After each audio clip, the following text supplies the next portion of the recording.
All right. The blackout hour has returned, ladies and gentlemen. Blackout, shout out to everybody that's out there that enjoys Blackout. I ran into a few people last weekend. They were telling me how much they enjoy Blackout. And I was actually in Paris, ran into a few of my Canadian friends, and they were telling me how much they enjoyed Blackout.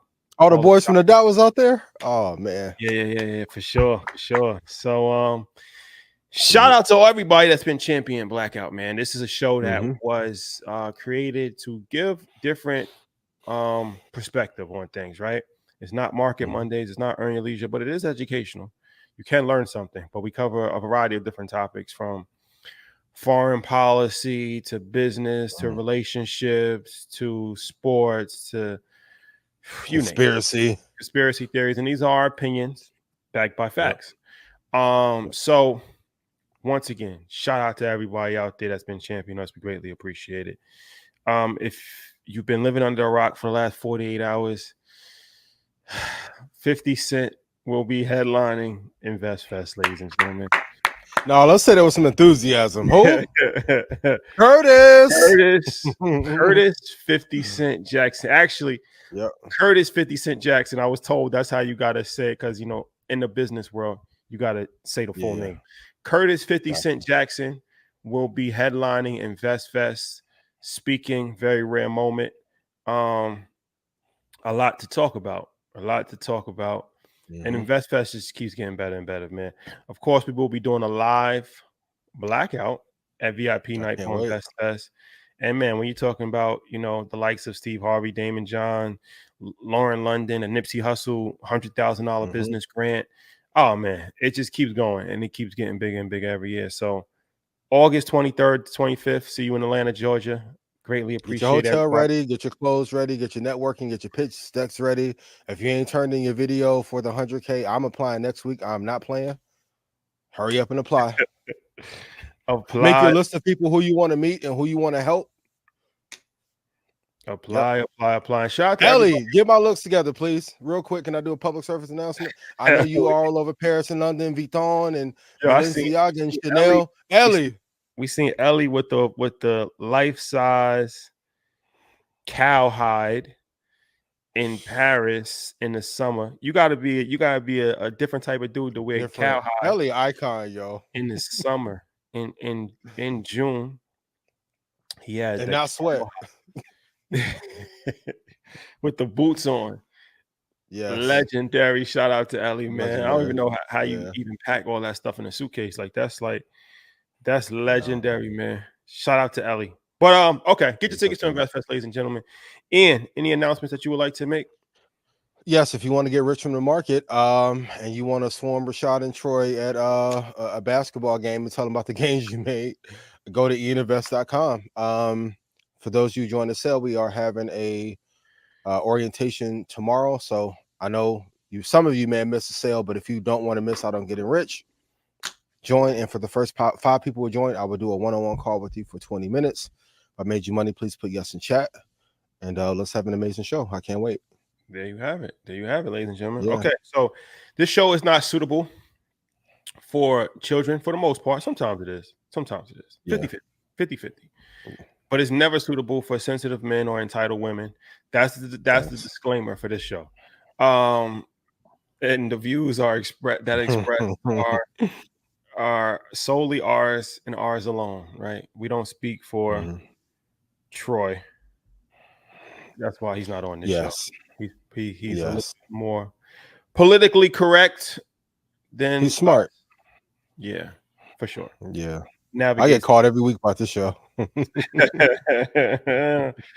Yes, sir. All right. So we're gonna start off spicy.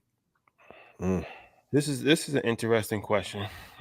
What's the most evil company in the world? There are quite a few, and there are some that I want to mention, but I like living. Shout out to B613, so I'm gonna leave them out. On the check-in. But let's put together an all-star team of companies that have done incredible damage to the world. DuPont being one. Nestle being 2, Johnson & Johnson being 3, Pfizer being 4, and Nike being number 5. So if you look at Johnson & Johnson, just in our community, they had an egregious and aggressive marketing campaign for us to put baby powder on our bodies for years, knowing that it would give us cancer, to then try and sell us a drug to offset the cancer. Pay one of the biggest fines in human history. Pfizer, if you look at in the pharmaceutical industry, even though they know that there's a lot of nefarious stuff that is done, they are the black sheep of a black sheep industry. And there's a reason why their stock has fallen damn near 80% from the highs. Testing is not as efficient. Once they lost the rights to Viagra, that business fell apart. But most of the drugs that they put out are not properly tested, and also are not efficient. DuPont, I mean, kudos to the DuPont family. Part of the reason why weed was deemed illegal for the longest period of time and hemp got banned is because during the World War, they wanted to sell ropes made out of nylon opposed to hemp, even though hemp was better and stronger. They demonized, going back to William Bernays and propaganda, they then lobbied to make sure that hemp was illegal and deemed it as a thing that made people lazy. And that helped build their business. A lot of interesting documentaries about the DuPont family. And then Nestle has just destroyed forests, waterways. They are allegedly warlords in certain countries in the Southern Hemisphere. And if I ever meet anyone who works in Nestle, I don't mean any of this. This is my character. This is my Charleston White character. Yeah. I don't mean none of this. This is the second character. Ian Dunlap doesn't mean any of this. And then Nike, I think we've have heard all about the sweatshops and how they don't pay well, how they don't honor contracts overseas and things that they've done. So like at some point, even in the relationship conversation, because I see it, people will be like, well, why are you guys talking about this? This is the second level of wealth: integrity, who you do business with, and then who you select to be partners with forever. I think it's easy to talk about Puff or Vince McMahon, but the same kind of energy is not put behind an Exxon Mobil or Chevron or DuPont or Johnson & Johnson. When they paid one of the biggest fines, even Bayer at one point was shipping out medicine with literal blood in it that was HIV positive and sending it to African countries because they didn't want to pay to destroy the drug. I didn't see that on Vlad TV. I didn't see that on Academics page. Like, these things have to be talked about, but I understand why people don't, because there's a great risk of telling the truth. But what do you think? What are some of the more evil companies that you see in the world? Or you can just say, you follow my list. We'll be a team and say it was Ian's fault. I got you. I'm gonna set a screen. For sure. You know, it's difficult because I feel like a lot of companies have done, tremendously bad things in the past and even in the present. Yep. And I think it's important to highlight companies that have benefited from like the transatlantic slave trade, for instance. So like a New York Life, and I don't want to call them the worst company in the world, but I mean, this is just the facts, right? Where, the insurance industry was built on the backs of slavery, right? Absolutely. That was actually the first product that was actually insured. We talked about episode 70, yeah. And then the crazy part, they won't even give black people insurance at scale. Yeah. When you look at the banking industry, right? Every single bank has a history of redlining, discrimination, improper lending, billions of dollars in wealth taken away from black people because the banking industry as a whole, came together and had a consortium to make sure that, Black people stayed at the bottom on the economic spectrum. So that's why when you see like these wealth statistics, it's not done by accident. This is hundreds of years of systematic, oppression that has been put in place. But I'll take a little different approach as far as just the evil company. I want to look at the continent of Europe because, as they all came together, right? Every single country in Europe, for the most part, all of the dominant ones at least. And, they carved up Africa, right? Mm-hmm. And conquered every single country for the most part, except Ethiopia, and drained their national resources, raped and pillaged, destroyed the culture, made the people speak their language. And they've done this all over the world. They're the great colonizers. And from Australia to the Caribbean to South America to Africa, there's been no place in the world that has not been ravished and taken over by Europeans. And you still see the effects to this day. And, even just being in Paris and you see, all of that, the African brothers, they out there on the streets selling little trinkets, trying to survive. And these are people that's from French speaking countries like Sierra Leone, like Mali, like, Senegal. And, they don't have economic prosperity in their country. They speak French, so they have a connection to Paris and into France. So they immigrate to these countries, and they're at the bottom of the totem pole there. So it's like, it's a very destructive force that they've put in place. Went to Egypt, blew the nose off of the Sphinx and every other similar type of statue. Even if you go to the Louvre, the Sphinx isn't the only one with his nose blown off. If you go to the Louvre, a lot of, like at least 60% of the monuments from Egypt are missing a nose, right? They tried to whitewash the history. Man, we can talk about the original Dr. Miami. Yeah, for sure, man. Everything, man, from you name it. It's just a rabbit hole that you just keep going down, from religion to politics to geopolitical, everything. You just keep going down this rabbit hole. Sanctions now. Yep. Yeah, you just keep going down this rabbit hole. And it's like these Europeans, they're like locusts. They've swarmed the whole entire world. So not necessarily a company, but a collection of countries: Belgium, Portugal, Spain, United Kingdom, France. Man, they've done a hell of a thing on this earth, man.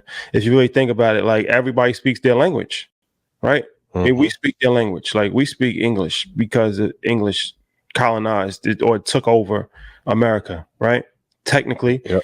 So it's like it's just crazy. It's kind of mind-boggling to really look at a continent like Africa, right? Which is one of the largest continents, and the largest. Everybody speaks a European language, right? They might speak their own native language as well, but everybody speaks a European language, either English or French predominantly, right? Mm. That's kind of crazy because, like, imagine going to Europe and they speak in Tree, which is that's the Ghana. That's what they speak in Ghana, or they speak in Swahili. Imagine going to France and you've seen a bunch of white people speaking Swahili. Yeah. Right. But nobody questions when you go to Congo and everybody's speaking French, or like I said, we was in Ghana, everybody speak English. You cross the border, you in Sierra Leone, everybody speaks French. That's the first language. They speak their native languages as well, but it's just common. We don't even question it, right? Or Arabic. Arabic is another language that's spoken in Africa. But it's just interesting. It's very, very interesting. And yeah, man, one of these things, man. Great take. I didn't know you were going there, but kudos and bravo to you for addressing it. We got to hit the nail on the head and be honest. Like, even in business, a lot of the ideas that we get, even mergers and acquisitions, came from the takeovers and raping and pillaging of other countries. It just got a softer name. But if you go back to like back when there was a War Department in the United States, a lot of the business strategies that we got came from there, from invading other countries. So yeah, you know, it's one of these things, man. It's just it's frustrating because, like I said, we go to Paris, and I love Paris. It's a good city. But you know, you go to the museum, and everything is European history except for Egypt, and they tried their best to whitewash that. And it's just like so much wealth was taken from French colonies. I saw France has like the fourth most gold in their reserves in the world, and they don't have one gold mine. So it's really, like it's literally built their whole empire on Caribbean, on Africa, on all of these different countries, and to this day, right? And it's something that people don't fully understand how toxic this relationship with these European countries have been, but it hasn't been beneficial. I don't think anybody's benefited from the situation except for the Europeans. So, and they're bricks. And really quick on a history level, Egypt is in Africa, right? For sure. That's a big thing too. It's like Egyptians want to act as if you're not on a continent. For sure. And that's crazy too, because it's like, you know, I've been to Egypt, and you know, you go into like inside the tombs of like Valley of the Kings, and they have writings on the wall, and it's obvious it's in color, and the color is my complexion, sometimes even darker than my complexion, right? So I mean, it's like obvious. You can't really argue with somebody that's writing it in color.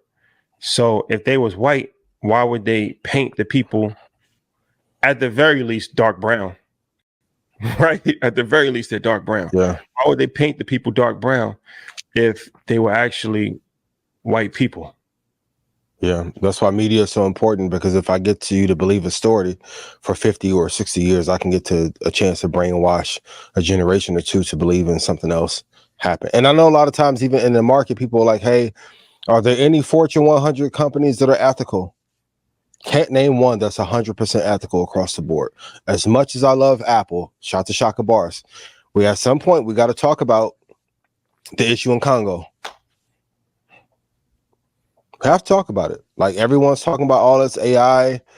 I remember even like when some software companies back in the day were acting as if they had AI 8 years ago, and they were just really outsourcing it out to India.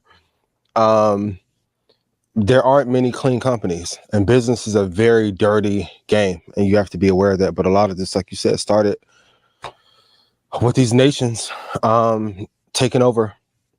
And that's just why the BRICS thing is so important, because these other nations got tired of that shit. Like, you're not going to bully us forever and think that we're just going to sit by and just be okay with you dominating us and having sanctions and getting 80% of our crops. And no, even De Beers, as much as I think diamonds look amazing, that valuation is driven up by the De Beers family. Yeah, I know you saw the report that the value of Rolex has dropped dramatically. My guy Drew told me, what was this, 2 years ago, a year ago? I didn't know. Rolex, a nonprofit. What? Out of Switzerland. What? Oh, okay. So, but kudos to, yeah. It's one of these things. All right, switching gears, 180. Thank you. So, I got some questions from a group of ladies was having a conversation, and that kind of some questions came up. So one of them is, I guess this is a term, I never heard this term before. Maybe you've heard of it with women. Don't let your boyfriend stop you from meeting your husband. You've heard that before? I've heard that a couple times. And then you know, they reference the Cassie situation with Diddy, right? Where when she was dating Diddy, and then she was with the trainer, and she actually ends up marrying the trainer, right? So Diddy's her boyfriend at the time, and she meets the trainer, and then the trainer becomes her husband. So don't let your boyfriend stop you from meeting your husband. This is interesting. You were at dinner with a group of women who think like this?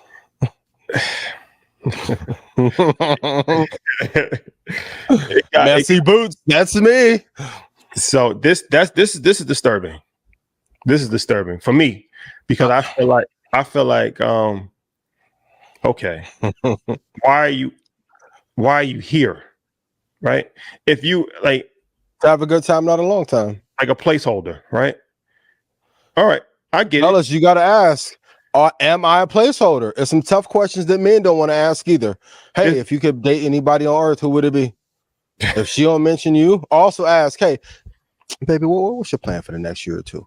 And if you're not in that fucking plan, guess what? My boy, you're a placeholder, or, you know, you just there for a fun time. That's what you have to ask. And also, fellas, read the energy. What do you want from me?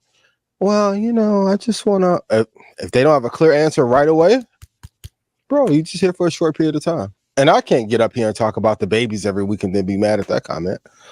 But my thing is this. The placeholder thing is not, I'm not mad at placeholder because it's like everybody, you're not trying to, sometimes you just want to have a good time, right? Everything is not meant to be forever. You might just you dating somebody, we could at least have a good summer. Right, we'll reassess things. We'll reassess things in October, but we can at least have a good summer. And no harm, no foul. Right, we had a good time. We went to restaurants. We might have taken a trip or two. Like, there's no harm, no foul. Right, but okay, if you're in a committed relationship with somebody, and you know you don't like. That's disturbing to me. Why be in a relationship with somebody if you are actively looking for the person that you want to marry? For the same reason why we be in a relationship and fuck around. That's different.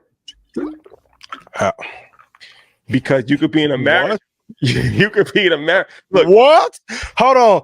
And I know they say I be caping for the women, and I don't, because I had women before the show. It's just, but how is that different?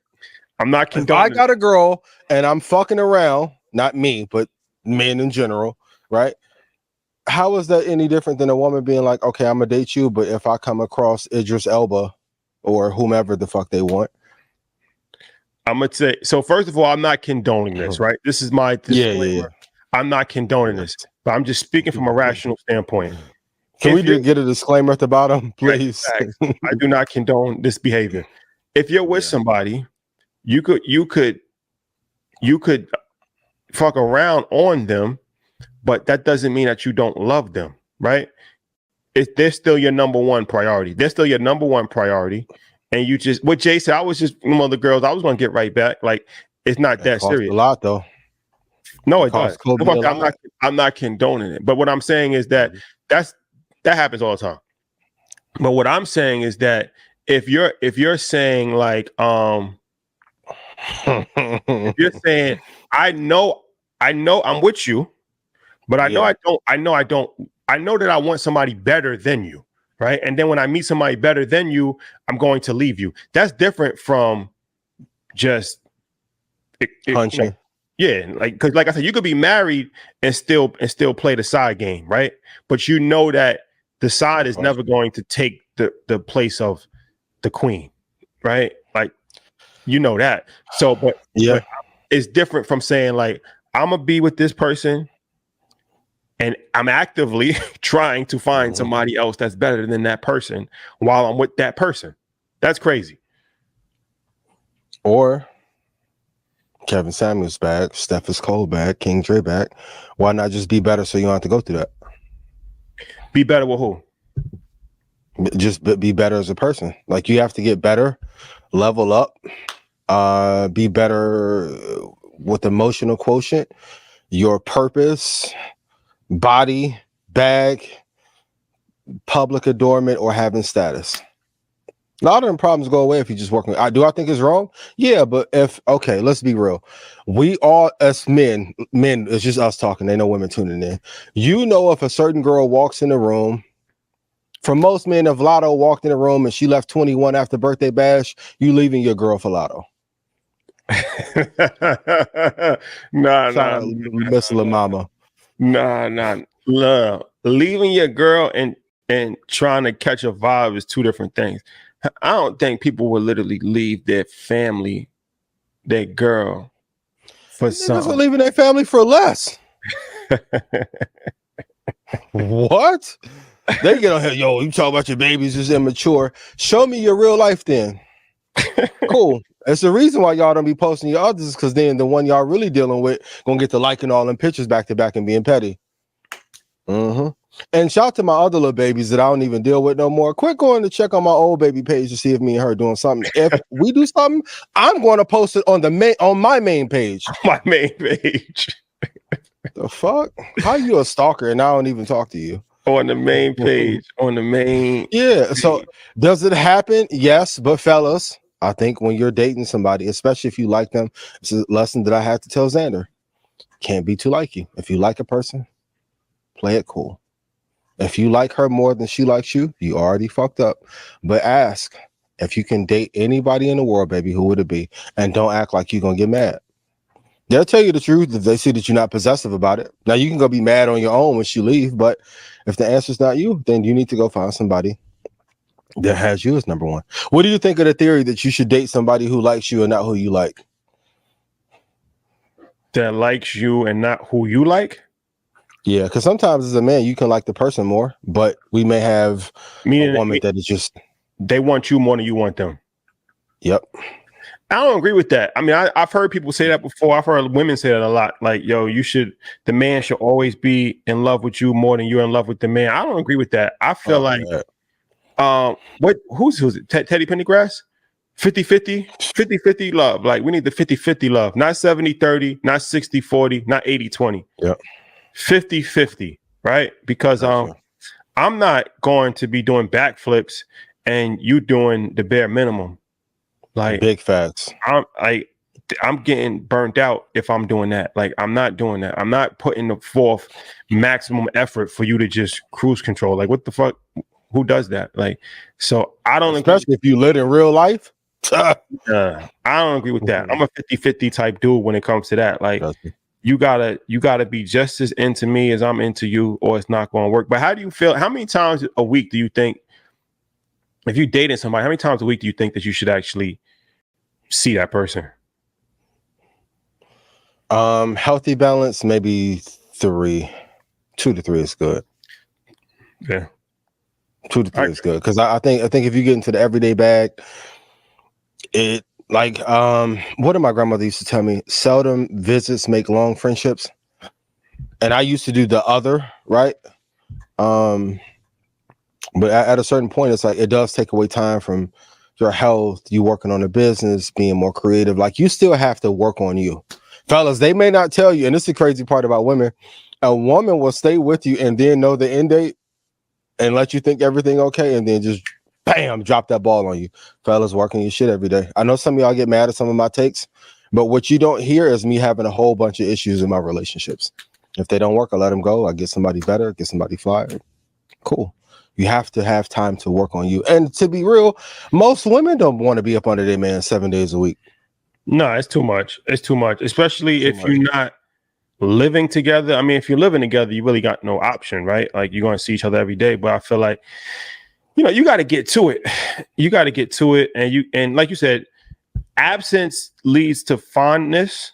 So it's good to have some level of, separation on a certain level, I think, so you can appreciate the time that you actually spend together. Because if you just together all the time, you lose appreciation, because it's like, damn, I'm just with this person yesterday and day before that and day before that and day before that, and it's like, it kind of gets a little stale. So I agree. Yeah, I agree. And women, you got to watch out too. Like, a good test is always, if you're with the person, does your health get better? Are you happier? Do you make more as a result? Do you feel more alive? Do you feel more creative? That's a fact. That feeling isn't there, gotta let it go. Like my homegirl Foxy tell me all the time, like, if your account doesn't increase with the person that you're dating, it's a good chance that they're trying to sabotage you or they're not the one for you. Cool. You better let it go. For real fast. TKO. Another love TKO. All right. So let's go to some world issues. Russia. We've been talking about Russia a lot lately. Well, Russia. Before we do that, going back to relationship, not to cut you off. Okay. Speaking of wild things being said. What do you do if you Matthew Stafford and your wife tells a story on a podcast? Can you refresh me? Can you bring me up to speed? What happened? Yeah. His wife was on a podcast. Shout out to the podcast and her. And she told a story when they were in college that she left Matthew Stafford, smashed his backup quarterback to make him jealous, and then told a story about how he chased her down to get her back. And my thing is like, why the hell are you telling this story that he's almost at the end of his career and then embarrass him in the locker room? And so she had sex with his backup quarterback to make him jealous. And then he took her back. And he took her back. Right. Mistake number one, right? Well, you know, it's one of these things that everybody has their own rule book that they play by, right? That's in your playbook? Because not in mine. We ain't even. Like, it's a one strike you out for me. This is where, you know, I'm always gonna get a lot of backlash for this, but so be it. Men and women are not the same when it comes to this type of situation, right? A man can cheat and it doesn't mean anything. Not saying that's okay. Wow. I'm not saying that's okay. I'm not saying disclaimer at the bottom, please. I'm not saying that's okay. But if a woman cheats, it means everything. It's different. It means everything. So once you've crossed that line, I don't know how we come back from that. Right? And this is why you shouldn't come back from that, because 10 years later, she's on podcast telling this story. Like you said, why would you even tell the story? Y'all got 4 kids together. That's embarrassing. And what purpose does it serve? Maybe she's checked out, or maybe he is. Yeah. I know one thing for certain, boy. That gate code ain't my mom. Sorry. The gate code. Come on. Don't be an embarrassment. Hold your head, man. Hold your head. Better times are coming. Okay, so world issues. Russia promises retaliation against U.S. for Ukraine strike in Crimea, right? Mm-hmm. Should we be worried? I think so. If we are giving the arms to Ukraine and then Ukraine goes on this attack, if Putin is becoming more demonstrative and declarative that he does not like us. Before, it was quiet, kind of like the Kendrick and Drake beef. Now, all guns are blazing, no pun intended.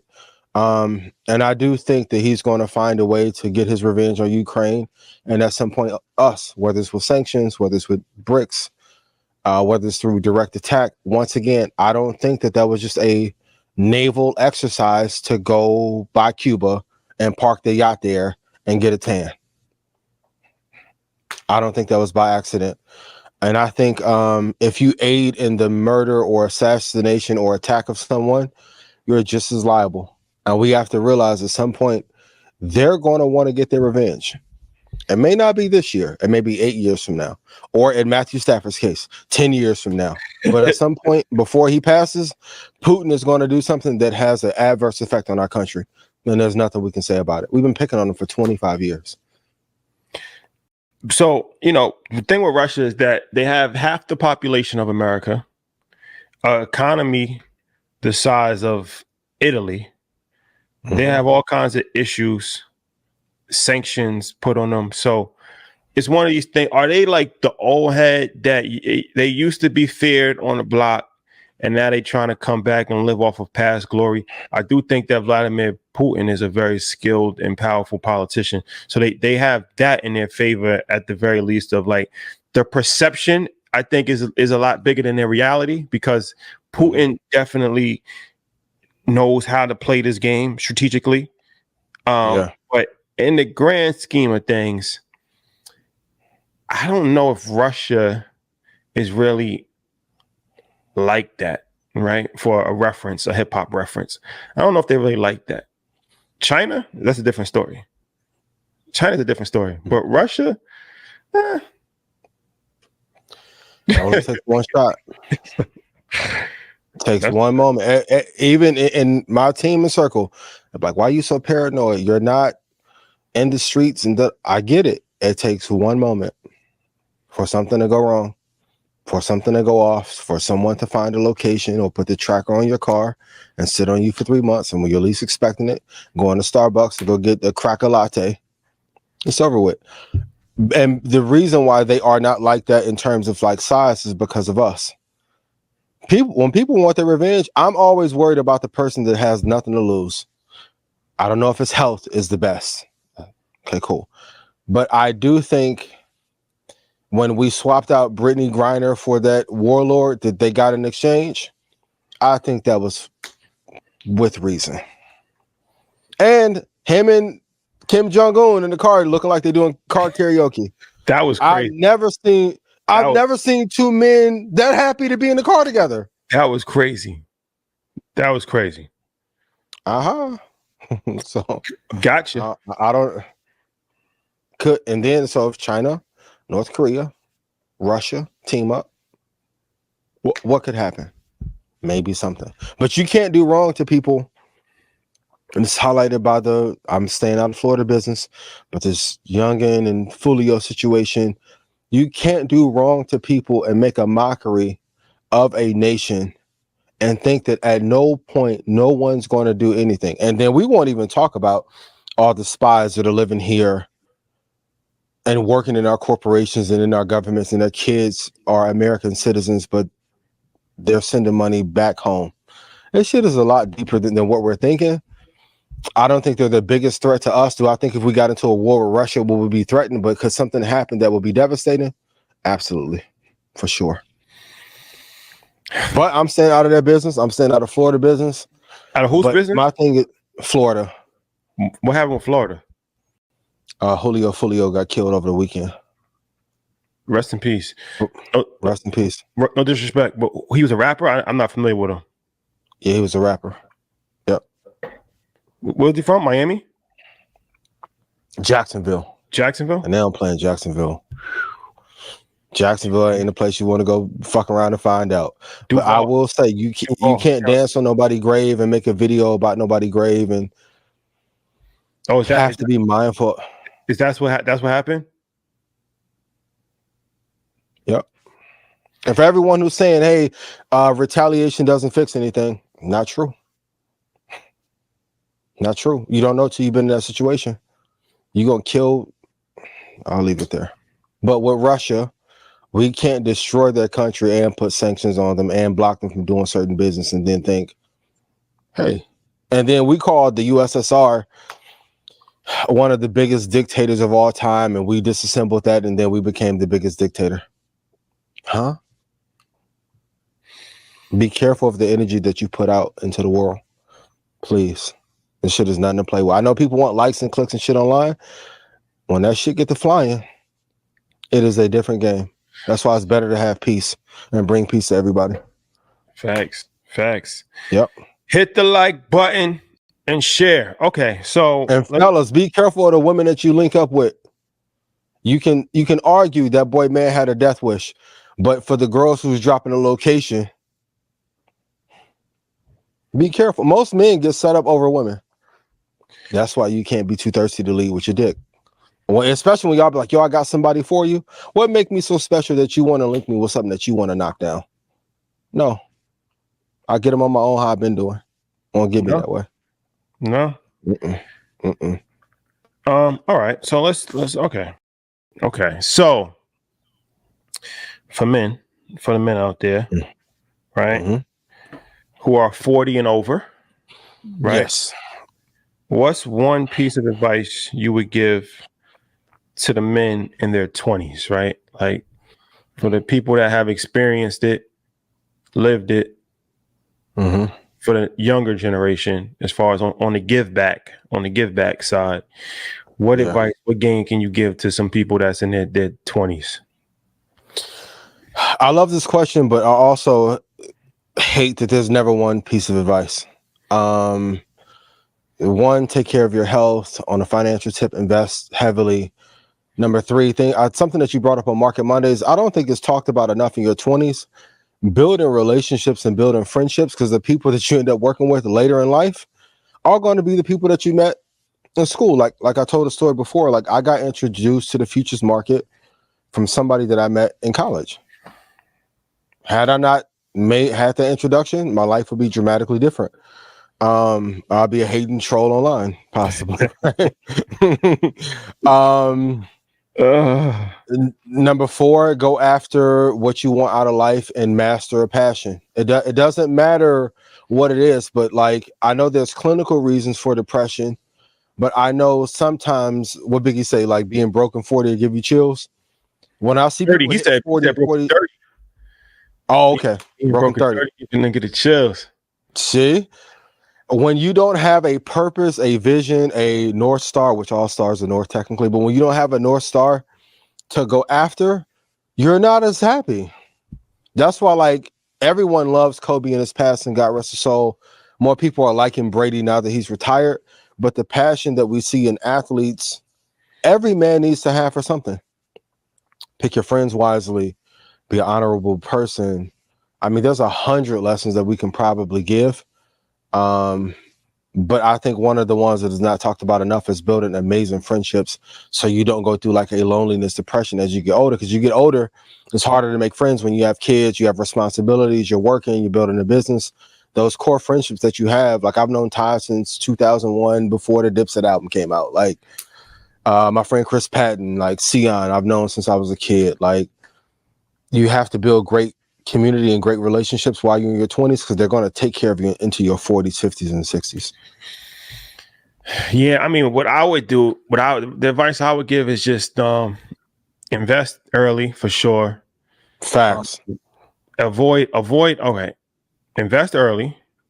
Yep. Avoid toxic relationships and big facts. And having children out of wedlock.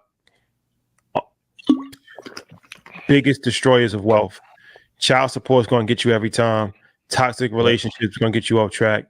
Toxic relationships with friends, family, or with women. Significant others. Avoid that. And this actually goes for both men and women, but avoid toxic relationships at all costs.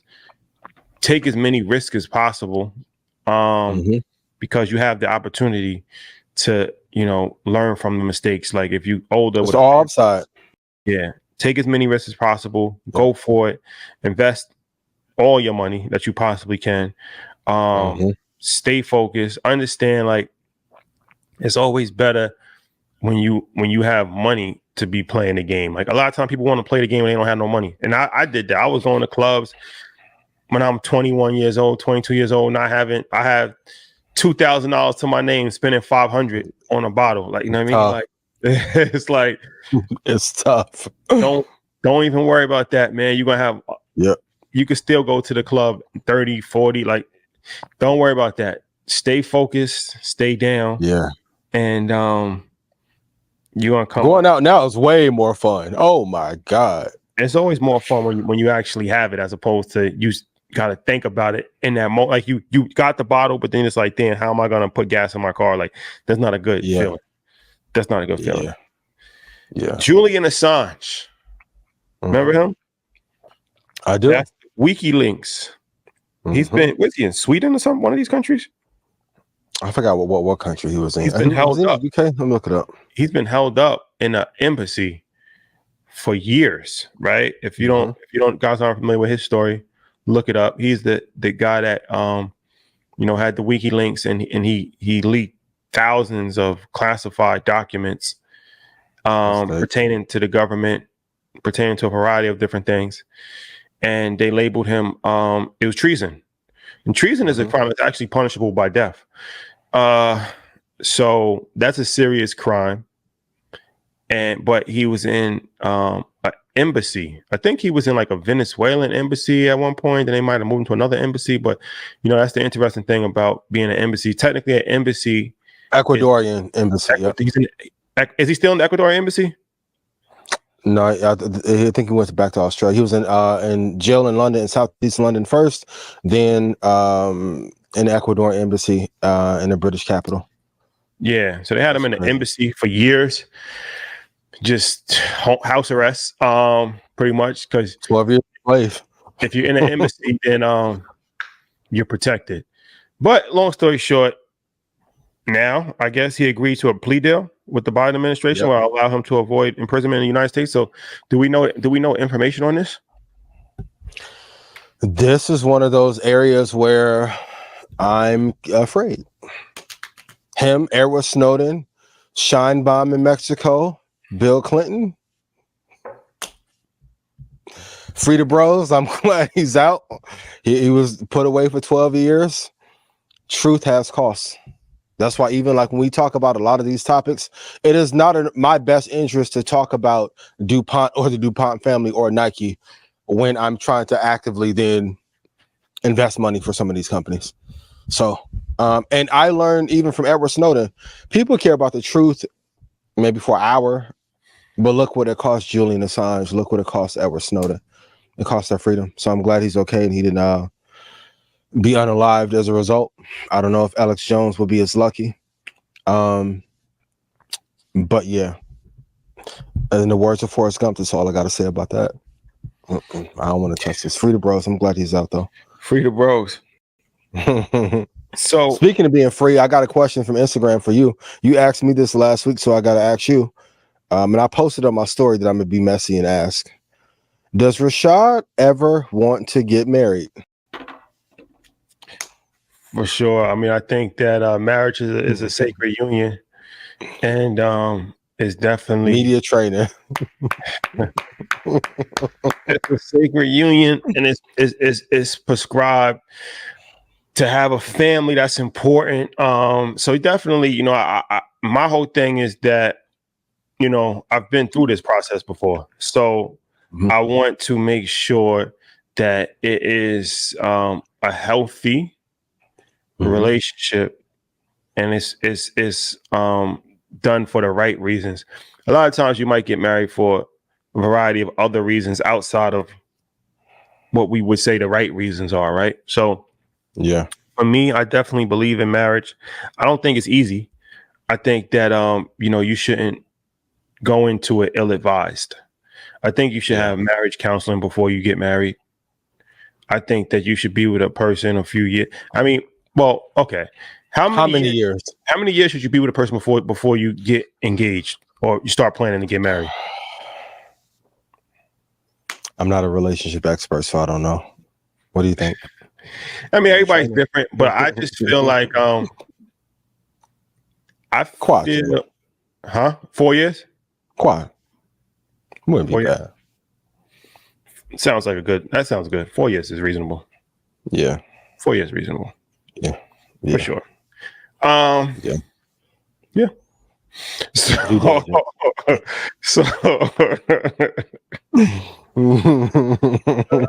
oh man. Start the clock. Go ahead. Make sure. And listen, y'all gotta sign an NDA. Y'all gotta sign a little prenup.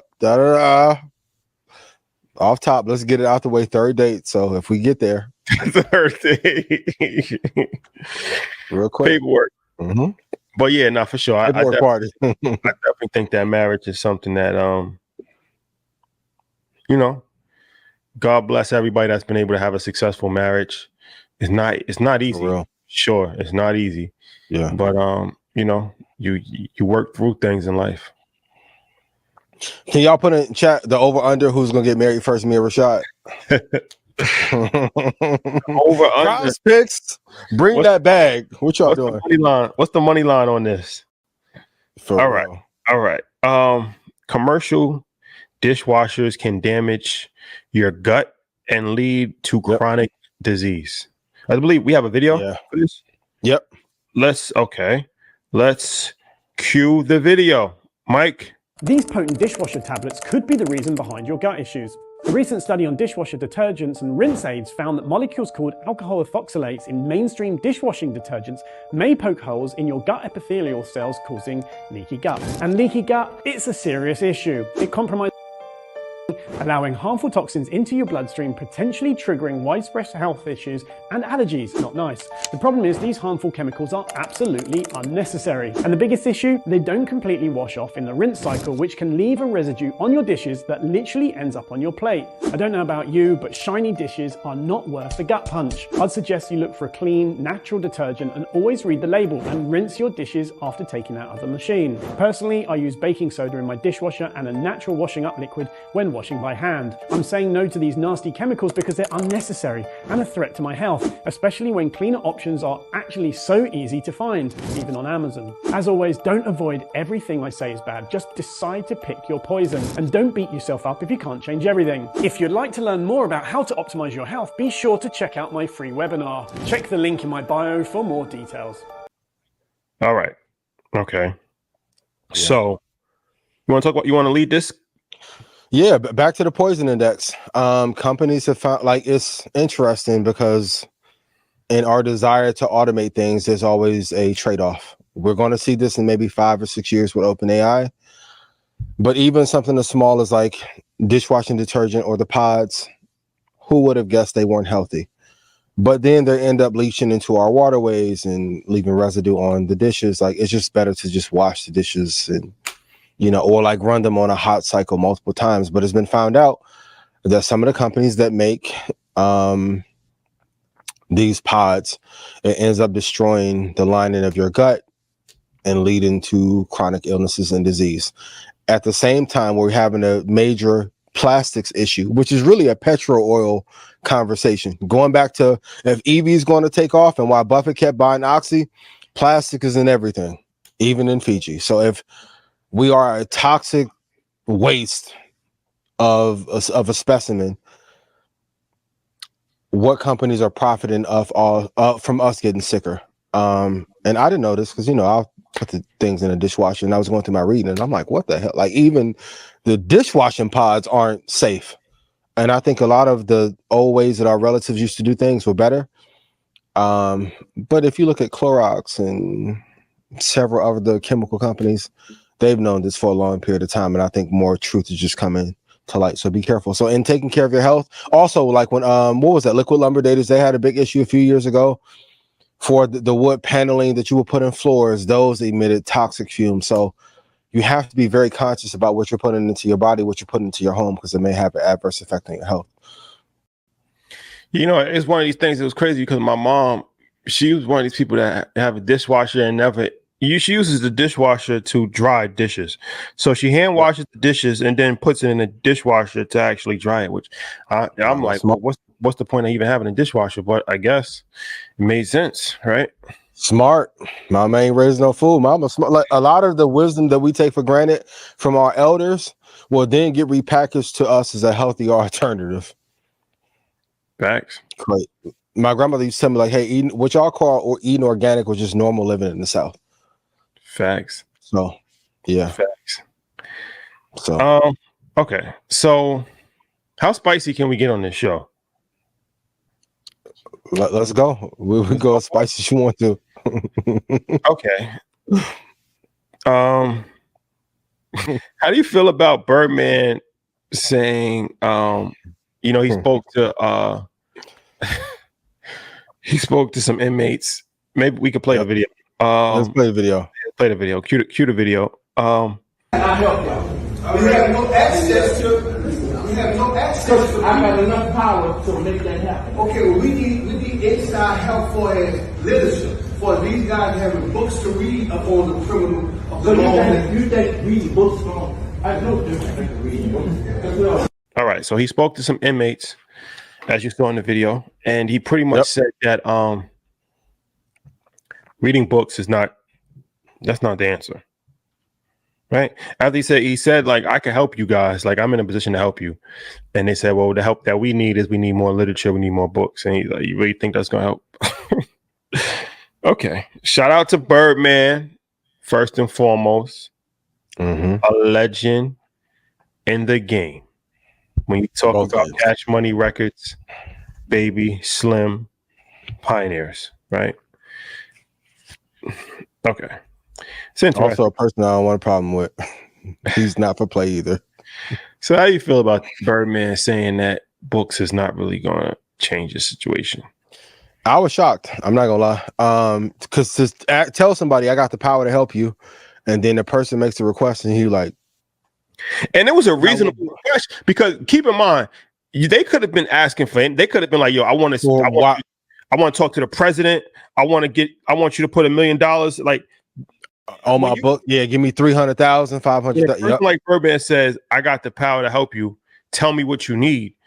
Most people would abuse that request, right? And they would have asked, "Yo, I need a pardon from the governor. Make it happen." That was a very minimal, reasonable ask. Yep. 48 Laws of Power, Bible, and what? Eat, Pray, Love, bro. That's hop on Amazon and spend a little $300 or whatever. Like, but it also goes to say, like, if you don't have people that are incarcerated, and I know he has, right? And I know it takes care of a lot of people that on his side that have been locked up, but it's better to listen than to instruct. Now I don't know what was said after, so he could have put, money on everybody's JPay after he left. I'm not sure. I thought some of the comments was funny, like he doesn't want people to read so they can be able to learn how his contracts look. I thought that was funny, but allegedly, shot the thug, hold your head. But why not just give the simple request if you're there to help? Are you there to help, or are you there for a look? Yeah, that was the confusing part to me. Like I said, shout out to Birdman, but I think he kind of put himself in a bond, because it's like they actually gave him an easy way out, because that was like a light ask.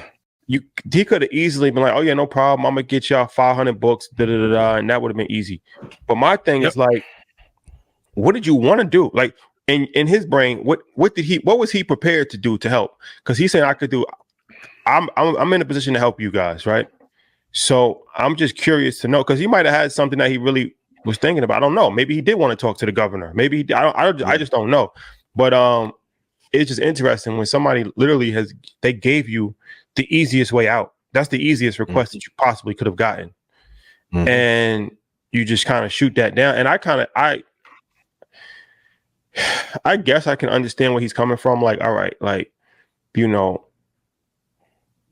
a book is not going to get you out of jail, but that's not necessarily true, because there's been a lot of people like Rick Ross. We interviewed Rick Ross, and he taught himself how to read, and from there he started to study his case and found issues with his case, and that led him getting out of a life sentence. So I feel like education is definitely something that can change your life and potentially even get you out of jail. It could potentially get you out of jail, right? And literacy is a big thing. Like, a lot of people don't even know how to read. So, and they have to pass the time. But we got to have a bigger conversation about, for those that may have friends locked up, about you not doing what you say what you're supposed to do when they get behind a wall.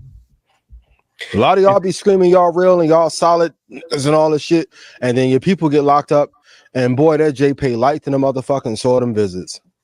So it's an interesting conversation, because I've sent money to people in jail for years, family members, and to collect calls.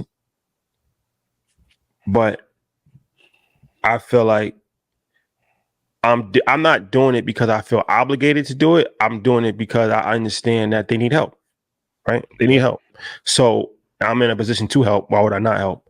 But this brings up a good question, a two-part question. Is it your responsibility to take care of a person in jail, or when they come home from jail?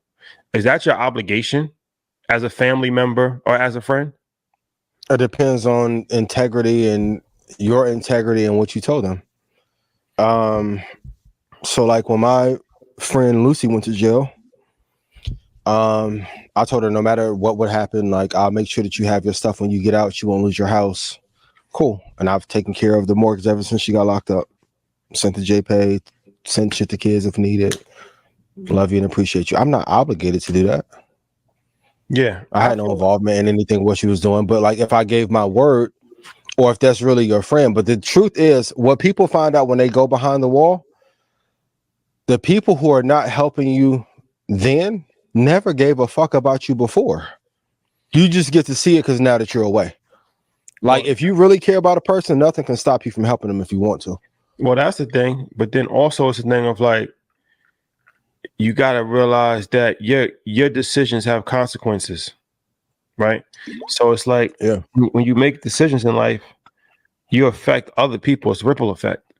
And like your mom is always going to be there for you, right? Like that's no matter what. But it's like, I don't think you can necessarily expect your friends to be there for you all the time and to help you out, because 9 times out of 10, they trying to figure it out themselves. Like I said, I'm in a situation where I can help, but if they're in a position to help, that's worse though. Huh? If they're in a position to help and they don't, that's worse. Yeah. But it happens though, right? So it's like, and then the relationship aspect of it, that's another question. You go to jail, how long can you expect somebody to hold you down? What's the expectations for somebody to be as in a relationship when they go to jail to actually still be in a relationship? I don't know. Most people are not holding a relationship down when they outside. Being real, all this like, will you hold me down if I go in? They're not holding this shit down properly while y'all together in the same house. That's a fact. But it's a whole thing of women that find guys in jail. That's a whole industry within itself. Like, I saw a little prison babe pop up on Instagram. I went in to go look what the bell was, real. Where's she at? Oh, baby. Unless you caught a body, I couldn't find it. She just choked within about 85 stops. She was fine though. What you do? But no, that's a whole girl from Chicago Sky. A lot of women. Well, I don't say a lot, but there are some women that get into relationships with men that are in jail. Yeah, like they meet them. They meet them on like online, and like they'll get married. They'll do everything. That's an interesting perspective, right? Because it's like, what's the thought process of actually? And I'm not knocking it because I know people personally that have done this. Let the bros get their finesse off. No, I'm not knocking it. I understand. I don't understand it, but I would just be interested to know the thought process of that. I can't speak for women, but sometimes if you have nothing but time, he can be more attentive than somebody if they're running around outside. That's a fact. That's 100% fact. That's a fact. Yep. The passion, the love, the letters. Write the letters. There for you on the wake up, when you go to bed, check in. That's a fact. That's a fact. Yeah. That's a fact. Fellas, you have to learn from every person. The playboy, the pretty boy, the guy that's ugly, but approach everybody, the guy in jail. Learn from everybody. You got to add extra shit to your layup package every year. But then it's also a thing of like, are women attracted to, like, the bad boy type thing that's been said, right? Women like, yeah. So is that part of the reason as well? Part of it. Even a guy sending the question like, hey, why don't women give more aggressive choosing signals opposed to giving a look or just walking by?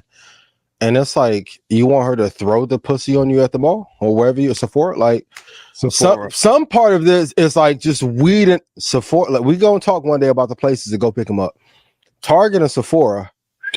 They're harboring. Aisle 3. They're harboring. Boy. Sephora meetup. Ooh. Boy, Saturday, 12 o'clock, vibe. Networking party. But it's like, the part of the bad boy era, because they don't want anybody soft. And if you go to like a biological sense, you want somebody who can protect and provide and thwart enemies away. Like, and the thing to all men is, if this was what women want, be that. I get a lot of aggressive talk back from men sometimes and women that I don't want about my takes on here. You know who don't complain? The women who actually like me. Because it takes fearlessness to have balls to say what you really feel and not play a fucking character online like Adam 22. What's your issue with Adam 22?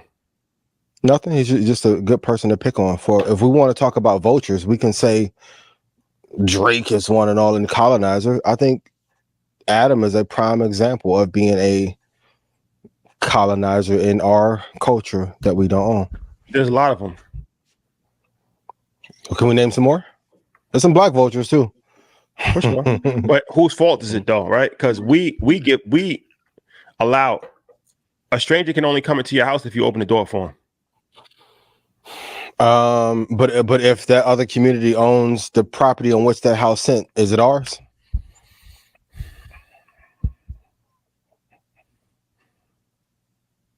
He a fan. Yeah.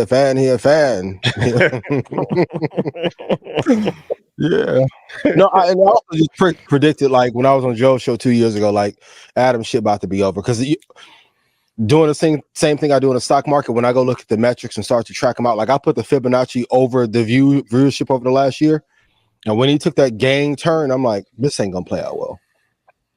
You want to have BDs and GDs from Chicago up there, and 60s and 20s and Grape Street, you boy, and everybody know where your studio is. You're either going to get killed or they're going to finesse you. Great, go ahead and extort you. Shout to Whack 100, the Whack and Adam show. Tune in every week. Shout to Whack 100. Whack and Adam show. The Whack and Adam show. Yeah, but if women like bad boys, then be bad. To be bad, who, the men to be bad or women to be bad? Yeah, for men. Women. I mean, men be bad if that's what they like. Is that solid advice though?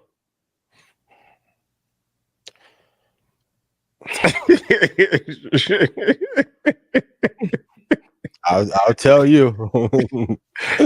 Should we try to change that and change the in love with men and women are both a lot of times in love with toxicity breeds admiration until you get tired of it. But you can't be boring. Like, even if you're a good guy, you still gotta have some edge and not be boring. That's a fact. It's different. You gotta be It's a difference between being not boring and being toxic. I ain't telling you to go be a thug and being but dangerous. You have to have some fun. Yeah, you gotta also too, like, you have to be able to defend yourself.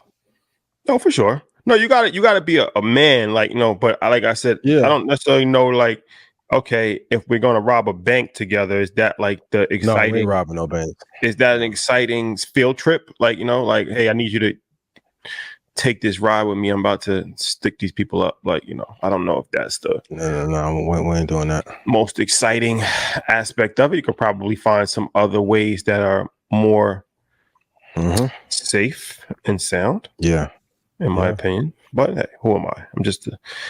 I will say though, when Bay Girl dropped her phone, and then she like it slid under the bed, and she wouldn't gotten it. She saw a collection. She was like, I didn't even know you had to send you, girl. Calm down. Put that down. Yeah.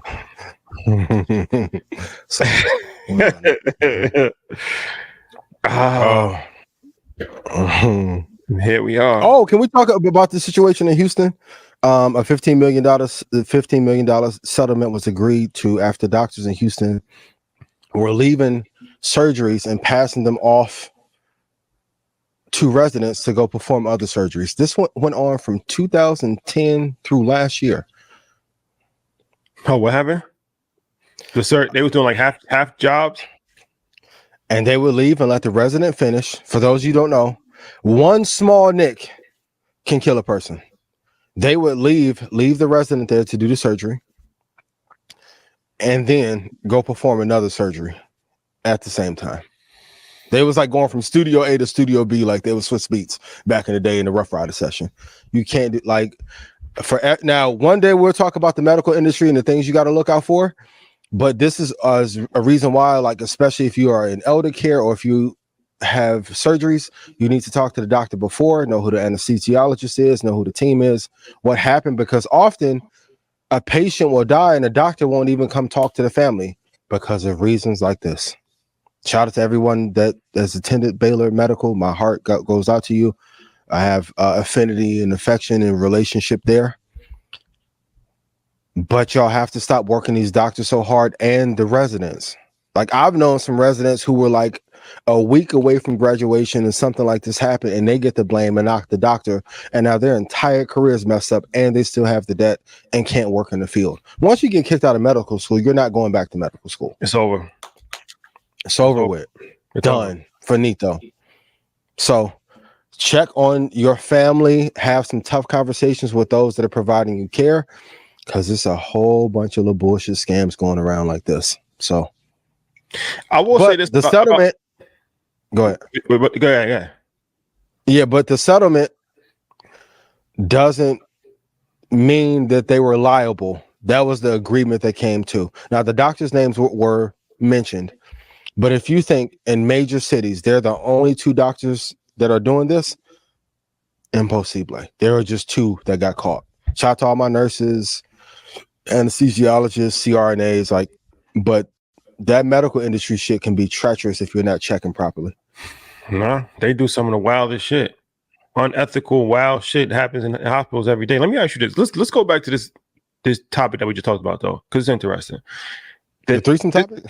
The nice guys finish last, right? This kind of goes back to that. Yeah. Do you believe that nice guys finish last? Yeah. Yeah. People act even on this show, people are like, why do you act that way? It works. What you mean? Yeah. That's why I always say, Chance has a good line. This is how I feel about myself, right? I'm not a nice guy. I'm just a good guy. Right? Where people have said not nice things about me because they feel like I'm, not the most joyful person in the world. I'll take it. But I'm a nice guy. Hurt your feelings when I said. Can we talk about the trauma that comes with being attacked in social media? Facts. Oh my God. Facts. Stressful. So a nice guy, unfortunately, gets abused, pushed over, taken advantage of. A good dude has good, solid moral principles, is going to honor his word, is going to take care of his family, his friends. But if you cross a line, tough. It's going to be what it's going to be, right? But that's still a good dude, right? As opposed to he's a nice guy. So it's interesting. It's interesting. Nice guys to finish last. And then when people, even in the relationship aspect, push back, most of the people, I'll just ask, go look at who a person is dated and see the characteristics. Is not many nice guys usually on that list. Yeah. Or they're the ones who always complain in the comments. Cool. If you were this is what I'll say to any man who takes time to talk about me negatively. If you were actually fucking on a regular basis and getting a bag, you wouldn't think of me. That's a fact. Some of y'all think about me more than my exes do. Shout out to my babies. They'll ask damn, why he talk about you so much? I'm like, I don't know. I ain't even met him in real life. I don't know. Facts. So, all right. Yes. Before we leave, we got to talk about Angel Reese, Jason Whitlock. Yeah, has an interesting take on Angel Reese. We'll play it. I'll play the video. Cue the video. I got a new nickname for Angel Reese. She's the gift. She is the gift that just gave the WNBA women's basketball its greatest boost in the history of the WNBA. And this is why there's so much hatred and animus and jealousy towards Caitlin Clark and this new group of young players. What Angel Reese did is actually healthy for the WNBA and women's basketball. Angel Reese made it cool for women's basketball players to be women. I'm sorry, I would much prefer this than Brittany Griner showing up in a suit and tie and looking like Little Pronoun in that picture. I don't want to watch a bunch of tall Megan Rapinos. People don't want to see that. Okay, so that's interesting because once I saw Jason Whitlock's name, I kind of already thought that it was going to be something else. Because me too. He's been king buffoonery for King Kong for years. But this actually isn't an unreasonable take that he's actually making. He's saying that Angel Reese has given the game of basketball sex appeal, I guess, right? From how she's dressing, how she's moving, and him personally, he's more inclined to watch the sport because it's more feminine. Let's say that, right? It's more of a feminine energy as opposed to, you know, what has been portrayed in the past. That's interesting. Well, first of all, there's been some bad Jones in basketball for years. Skylar for sure.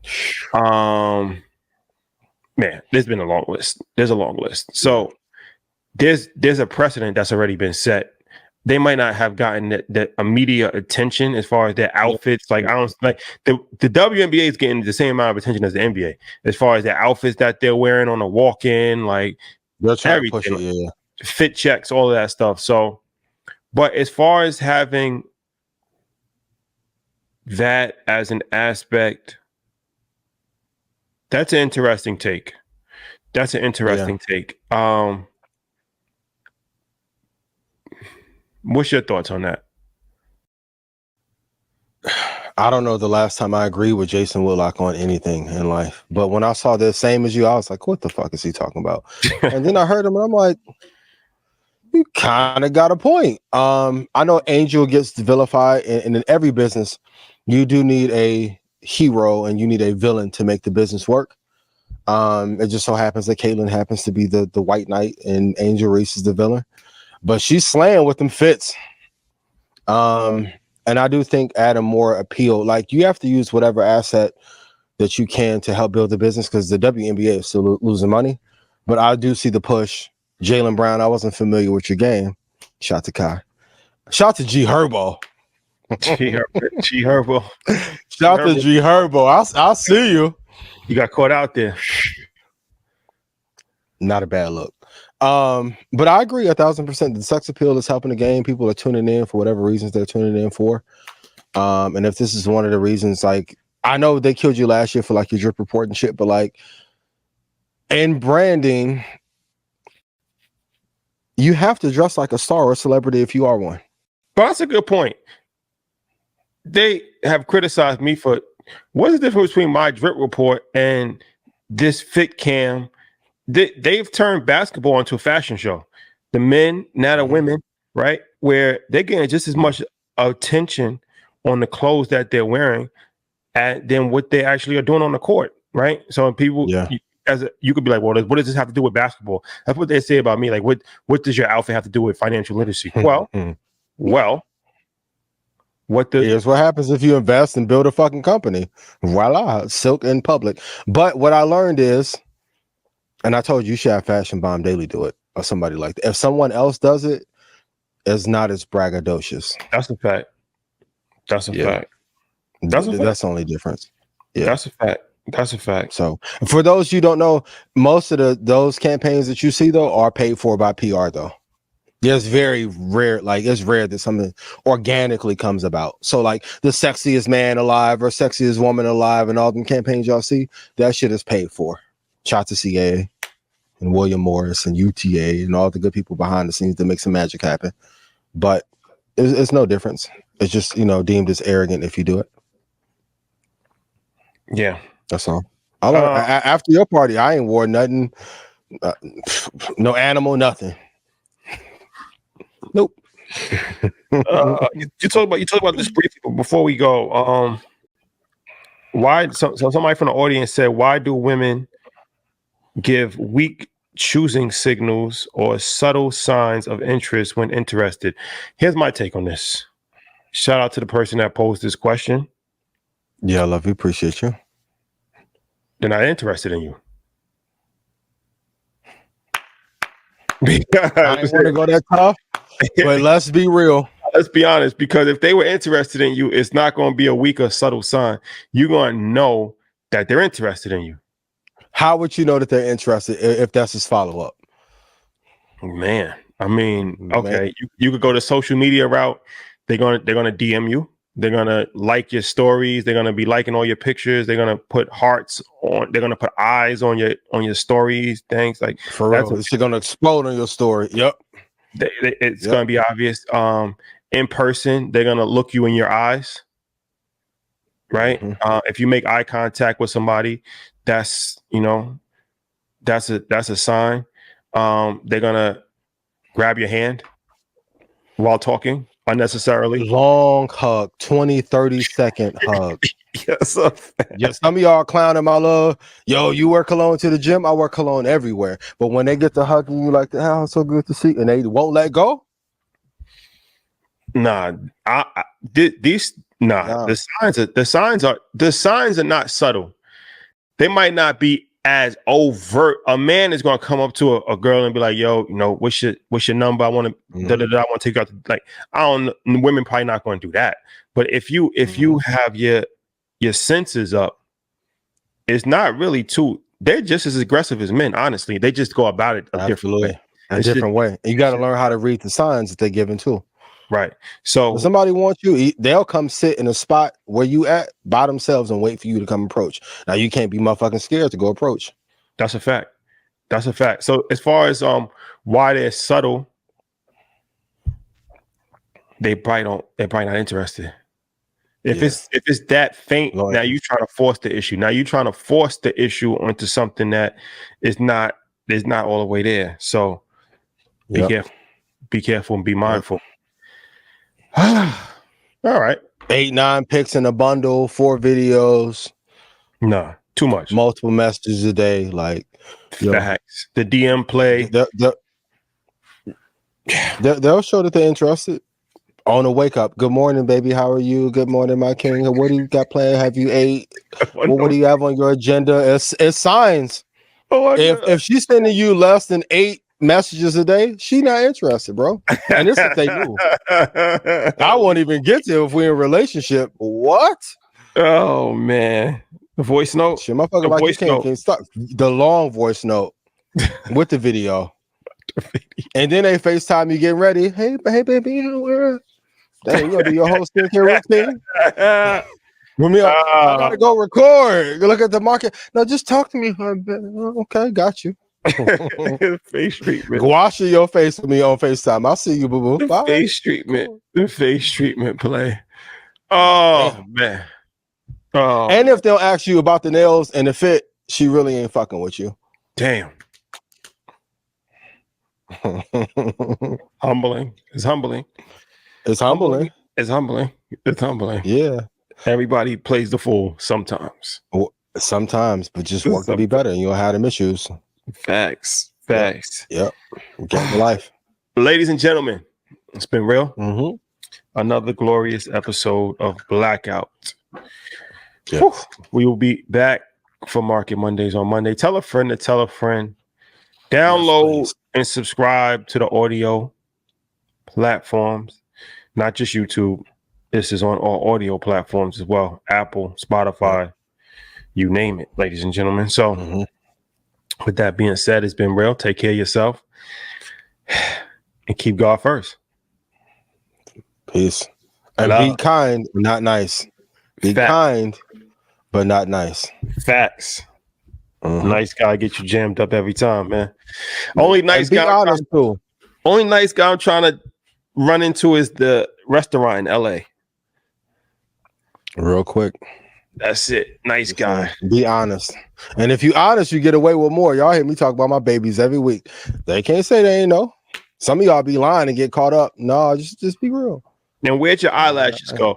Where all of a sudden women started losing eyelashes?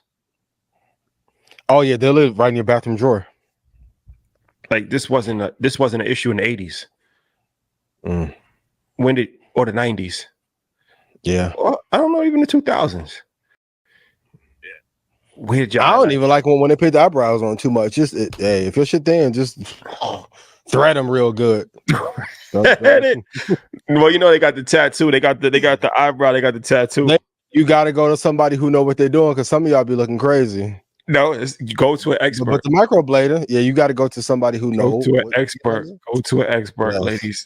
Yes, it's an investment. Because sometimes when they do the little finish like that, it don't be looking how it should be looking. It's an investment. If you go to somebody, if you go to the right person, it's an investment. Yes. Don't cheat yourself. Treat yourself. Yes. The ARKK eyebrow playing. No, I'll invest in it for you for a little bit. Cool, but you come out looking how I look. It don't look how I should. What happened? The fuck? we gonna talk about. Hey, Troy brought it up. Hey, fellas who getting the shit from Turkey. Some of y'all going too crazy. The turkey play. The turkey play. The turkey play. Thanksgiving came early. Thanksgiving came early. Big facts. Get your tickets to Invest Fest. 50 will be there. Why old boy didn't want to connect us with 50? I'm a done being petty. The industry funny as hell. I'm gonna be good. I'm gonna be good. Appreciate After it. Invest Fest, I'm gonna talk. Yep. Don't you hate when somebody like, yeah, I'm gonna link y'all up, and then you run into a business associate like, no, he never linked nothing up. No. Facts. Nope. Facts. Damn. Okay. The real gatekeepers of the world. Big All right, y'all. Love.